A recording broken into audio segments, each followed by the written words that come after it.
Hello दोस्तों, नमस्कार। स्वागत है एक बार फिर से आप सभी लोगों का यूट्यूबर बाबू के यूट्यूब चैनल पर। दोस्तों, इस वीडियो में हम बात करने वाले हैं यूपी पंचायत चुनाव 2025-26 के बारे में। और एक न्यूज़ है जो न्यूज़पेपर के माध्यम से हमको मिला है, तो वो न्यूज़ भी हम इस वीडियो में आप लोगों को दिखाएंगे, जो कि 30/11/2024 यानी कि आज के डेट की खबर है। और बात करेंगे प्रधानी चुनाव आरक्षण न्यूज के भी बारे में, बड़ी खुशखबरी। और यहाँ पर दोस्तों, जैसा कि आप लोग जानते हैं कि इस चैनल के माध्यम से चाहे वो छोटी न्यूज हो या बड़ी न्यूज हो यूपी पंचायत चुनाव से रिलेटेड, तो इस चैनल के माध्यम से ज़रूर शेयर किया जाता है। तो इस चैनल पर अगर पहली बार आप लोग विजिट कर रहे हैं तो चैनल को सब्सक्राइब कर लीजिए, बेल आइकन को प्रेस कर लीजिएगा। वीडियो पसंद आता है तो लाइक करके अपने दोस्तों के साथ शेयर ज़रूर कीजिएगा। तो चलिए वीडियो को हम लोग शुरू कर लेते हैं।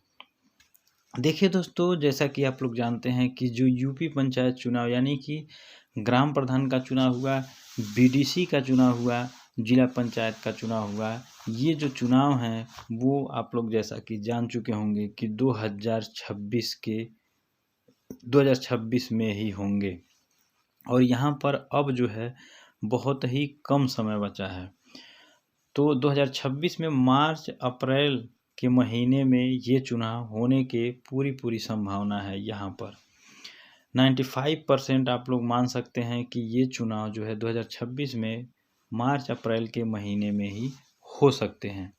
और दोस्तों, यहाँ पर मैं आप लोगों को एक बात और बताना चाहता हूँ कि जो आरक्षण की न्यूज़ है, जो ये है कि मतलब मैं आप लोगों को बताना चाहता हूँ कि जिस गांव में यानी कि जिस ग्राम पंचायत में जहां पर अभी तक जो है वो सीट यानी कि चाहे वो एससी का हुआ, चाहे वो एसटी का हुआ, चाहे वो जनरल का हुआ, चाहे वो ओबीसी का हुआ, नहीं अगर आया है तो इस बार पूरी 90% संभावना है कि इस बार वो सीट आ सकता है।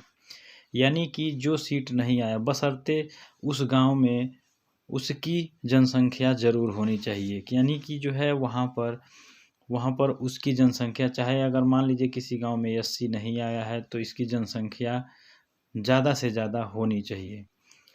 और यहाँ पर अगर किसी गांव में ओबीसी की जनसंख्या है ज़्यादा से ज़्यादा, तो वहाँ अगर मान लीजिए नहीं आया, ये तो होता ही है कि ओबीसी का ज़्यादातर आता ही रहता है, लेकिन यहाँ पर सुनने को ये मिलता है कि एससी का नहीं आता है और यहाँ पर एसटी का नहीं आता है। तो जहाँ पर ये नहीं इस बार आया होगा, तो इस बार पूरी संभावना है कि इस बार ये उस गांव में आ सकते हैं, उस ग्राम पंचायत में आ सकते हैं जहां पर अभी तक एक बार भी नहीं आए हैं। लेकिन यहाँ पर दोस्तों, ये भी हो सकता है कि ये न भी आए, क्योंकि जनसंख्या के हिसाब से भी जो है यहाँ पर आरक्षण सूची तय की जाती है। मान लीजिए अगर किसी ग्राम पंचायत में एससी की जनसंख्या बहुत ही कम है तो वहाँ पर जो है नहीं आ सकती है। एसटी की जनसंख्या बहुत ही कम है तो वहाँ पर भी नहीं आ सकती है। ऐसे ही जनरल की जनसंख्या बहुत ही कम है तो वहाँ पर नहीं आ सकती है। तो ऐसे ही जो है आरक्षण की सूची इस बार बनेगी। तो यहाँ पर पूरी संभावना है जिस गांव में जो सीट नहीं आई है वो आ सकती है, ऐसी संभावना है।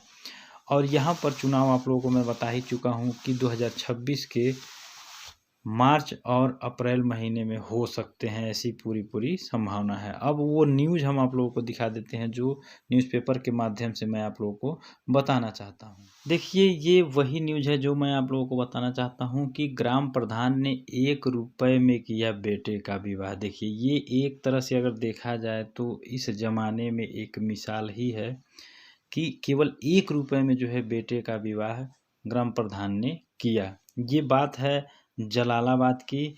यहाँ पर आप लोग देख सकते हैं, लिखा गया है कि निरालसी कादरगढ़ गांव के ग्राम प्रधान प्रमोद राणा ने बेटे की शादी में दहेज का सामान और रुपए लेने से इनकार कर दिया।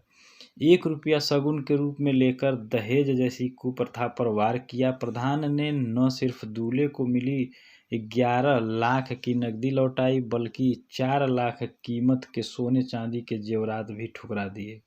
शामली के निरालसी कादरगढ़ गांव के प्रधान प्रमोद राणा के बेटे गर्वेश राणा की बारात 25 नवंबर को मुजफ्फरनगर के मुजाहिदपुर गई थी। तो यहाँ पर ये एक तरह से देखा जाए तो सभी के लिए, यानी कि ये केवल ग्राम प्रधान के लिए ही नहीं बशर्ते सभी लोगों के लिए ये एक मिसाल है कि केवल 1 रुपये, यानी कि यहाँ पर दहेज की बात की जाए तो ना, एकदम ना के बराबर, यानी कि कोई भी चीज़ नहीं ली गई है। तो ये एक तरह से देखा जाए तो मिसाल है।